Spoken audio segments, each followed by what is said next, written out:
কালের অতল গহ্বরে ডুবে গেছে কত সভ্যতা, কত নগরী। বাংলার ইতিহাসে এমন কিছু নাম আছে যা আজ কেবল কিংবদন্তির মতন শোনায়, কিন্তু এক সময় তারাই ছিল বিশ্বের বাতিঘর। আজ আমরা যাত্রা করব এমনই এক বিস্তৃত অধ্যায়ে, যার নাম তাম্রলিপ্ত। এ শুধু এক বন্দরের নাম নয়, এ এক সভ্যতার স্পন্দন, যেখানে প্রাচ্য আর পাশ্চাত্যের ঢেউ এসে মিশে যেত, যেখানে ইতিহাস আর কিংবদন্তি মিলেমিশে একাকার। চলুন ইতিহাসের সেই অতল গভীরে, বাংলার হারিয়ে যাওয়া সেই বিশ্বজয়ী সমুদ্র সভ্যতার খোঁজে। আজকের কোলাহলমুখর তমলুক শহর, পশ্চিমবঙ্গের পূর্ব মেদিনীপুরে রূপনারায়ণ নদের তীরে এর অবস্থান। কিন্তু এর ধুলোর প্রতিটি কণার নিচে ঘুমিয়ে আছে 2000 বছরেরও প্রাচীন এক নগরীর গৌরব। ভূগোলই গড়ে দিয়েছিল তাম্রলিপ্তের ভাগ্য। সেকালের গঙ্গা ও তার শাখা নদীগুলোর প্রবাহ আজকের থেকে আলাদা ছিল। রূপনারায়ণ তখন ছিল আরও প্রশস্ত এবং গভীর, যা সরাসরি বঙ্গোপসাগরের সঙ্গে যুক্ত।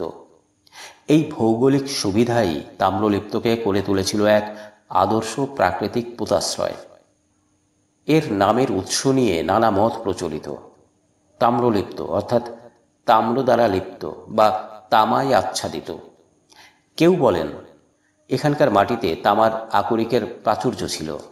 আবার ঐতিহাসিকদের মত এই বন্দর ছিল দক্ষিণ পূর্ব এশিয়া থেকে আনা তামার প্রধান বাণিজ্য কেন্দ্র। গ্রিক ভূগোলবিদ টলেমি তার বিখ্যাত গ্রন্থ জিওগ্রাফিয়াতে এই নগরীকে উল্লেখ করেছেন তামালিটিস নামে। মহাভারতেও এর উল্লেখ পাওয়া যায়, যা এর প্রাচীনত্বকে প্রমাণ করে।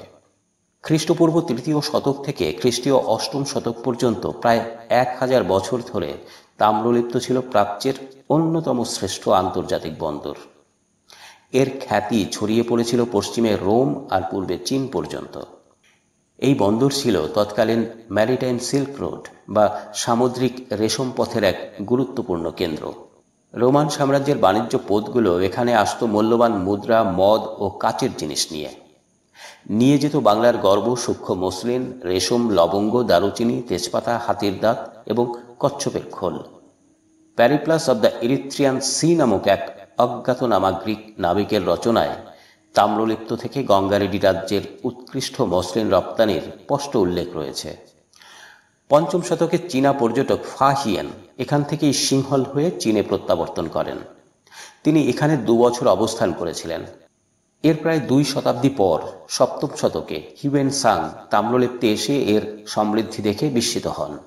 তার ভ্রমণ বৃত্তান্তে তিনি লিখেছেন, এই দেশটি নিম্ন ও আর্দ্র, দূর দূরান্তের দুষ্প্রাপ্য রত্নরাজি এখানে স্তূপকৃত হয়ে থাকে, তাই এখানকার মানুষ সম্পদশালী। এই বর্ণনা থেকেই এর বাণিজ্যিক ঐশ্বর্যের প্রমাণ মেলে। শুধু বৈভব নয়, তাম্রলিপ্তের বাতাসে ভাসত মন্ত্রের সুর এবং জ্ঞানের আলো। বাণিজ্যের হাত ধরেই এখানে এসেছিল ভাবনার আদান প্রদান। এই নগরী ছিল বৌদ্ধ, হিন্দু ও জৈন ধর্মের এক আন্তর্জাতিক মহাসঙ্গম।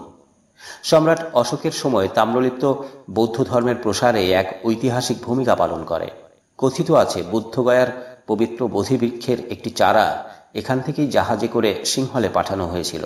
হিউয়েন সাং এখানে 10টিরও বেশি বৌদ্ধ মঠ এবং সহস্রাধিক ভিক্ষুর বসবাসের কথা উল্লেখ করেছেন।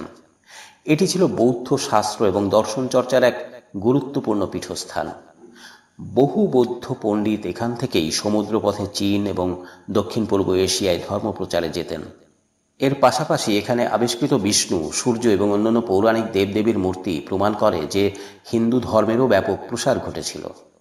তাম্রলিপ্ত ছিল এক বহুত্ববাদী সমাজ, যেখানে ভিন্ন ভিন্ন ধর্ম ও সংস্কৃতি পরস্পরের হাত ধরে বিকশিত হয়েছিল। কিন্তু কোনো কিছুই চিরস্থায়ী নয়। যে নদী তাকে দিয়েছিল জীবন, সেই নদীই যেন ফিরিয়ে নিল তার প্রাণ। 8ম শতকের পর থেকে গঙ্গা এবং তার শাখা নদীগুলো তাদের গতিপথ পরিবর্তন করতে শুরু করে। রূপনারায়ণ নদে ব্যাপক পলি জমে, এর গভীরতা কমতে থাকে, সমুদ্র পিছিয়ে যায় অনেক দক্ষিণে। ফলে বড় বড় বাণিজ্যিক জাহাজ আর আগের মতন বন্দরে ভিড়তে পারছিল না। প্রকৃতির এই পরিবর্তনের সঙ্গে যুক্ত হয় রাজনৈতিক অস্থিরতা। পাল সাম্রাজ্যের দুর্বলতা, পরবর্তীতে সেন বংশের উত্থান এবং সপ্তগ্রামের মতন নতুন বন্দরের বিকাশ এই সব কিছু মিলিয়ে তাম্রলিপ্তের গৌরব সূর্য ধীরে ধীরে অস্তাচলে যায়।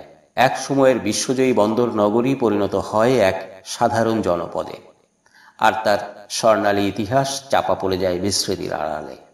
আজকের তমলুক শহরের মাটির গভীরে কান পাতলে হয়তো আজও শোনা যায় সেই প্রাচীন বন্দরের ফিসফিসানি। ভারতীয় প্রত্নতাত্ত্বিক সর্বেক্ষণ এএসআই এর খনন কার্যে এখান থেকে উঠে এসেছে সেই হারানো ইতিহাসের অমূল্য সব সাক্ষ্য। মৌর্য ও কুষাণ যুগের মুদ্রা, রোমান অ্যাম্ফোরার ভাঙা অংশ, রুলেটেড ওয়্যার এবং উত্তর ভারতীয় কালো মসৃণ মৃৎপাত্র, যা এর আন্তর্জাতিক যোগাযোগের অকাট্য প্রমাণ। কিন্তু দুঃখজনক হলেও সত্যি যে এই অমূল্য ঐতিহাসিক স্থানটি তার যোগ্য মর্যাদা এবং সংরক্ষণ পায়নি। বেশিরভাগ এলাকাই আজ জনবসতির নিচে চাপা পড়ে আছে। যেটুকু আবিষ্কৃত হয়েছে তার যথাযথ প্রচার এবং সুরক্ষার অভাব স্পষ্ট। আমাদের এই গৌরবময় অতীত আজ এক উদাসীন বর্তমানের সাক্ষী হয়ে দাঁড়িয়েছে। তাম্রলিপ্ত কোনো ইট পাথরের গল্প নয়, এ হলো বাঙালির বিশ্বজয়ের এক বিস্তৃত অধ্যায়। কিভাবে একটি জাতি সমুদ্রকে জয় করে নিজের ভাগ্য রচনা করতে পারে তারই জ্বলন্ত প্রমাণ।